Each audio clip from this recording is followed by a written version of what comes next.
School ഹോളിഡേക്ക് വീട്ടിലിരുന്ന് ബോറടിക്കുക എന്നുള്ള പരാതി കേട്ട് കഴിഞ്ഞപ്പം എല്ലാവരും വേഗം കിച്ചണിലോട്ട് വന്ന് എന്നെ കുക്കിങ്ങിന് സഹായിക്കാൻ പറഞ്ഞു. പടപടാന്ന് 3 പേര് റെഡി ആയിട്ട് വന്നു കേട്ടോ. ഇവരുടെ എക്സൈറ്റ്മെന്റും ആവേശമൊക്കെ കണ്ടു കഴിഞ്ഞപ്പം കാര്യമായിട്ടെന്നാൽ ഒരു ചിക്കൻ ബിരിയാണി തന്നെ ഉണ്ടാക്കിയേക്കാന്ന് വിചാരിച്ചു. അച്ചാച്ചൻ ഡ്യൂട്ടി കഴിഞ്ഞ് വരുമ്പോഴത്തേനും ഒരു ചിക്കൻ ബിരിയാണി ഉണ്ടാക്കി വെക്കാം എന്നുള്ള ഐഡിയയോട് 3 പേരും കട്ട സപ്പോർട്ടായിരുന്നു.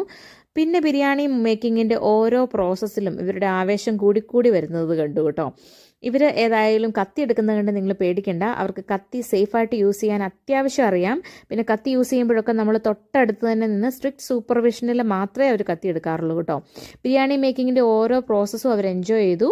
ഞങ്ങൾ ചിക്കനൊക്കെ ഫ്രൈ ചെയ്ത് നല്ല അടിപൊളി ഗ്രേവിയൊക്കെ ഉണ്ടാക്കി നല്ലൊരു സൂപ്പർ ചിക്കൻ ബിരിയാണി അച്ചാച്ചൻ ഡ്യൂട്ടി കഴിഞ്ഞ് വന്നപ്പോഴത്തേനും റെഡിയാക്കി വെച്ചിരുന്നു. ഇവരും ഞാനും ഈ ഹോൾ പ്രോസസ്സ് എൻജോയ് ചെയ്തു. തന്നെയുമല്ല കുറേയൊക്കെ സ്ക്രീൻ ടൈം കുറയ്ക്കാനും ഇവർക്ക് ഭാവിയിലേക്ക് ഉപകാരപ്പെടുന്ന എന്തെങ്കിലുമൊക്കെ ഒരു സ്കില്ലുണ്ടാക്കിയെടുക്കാനും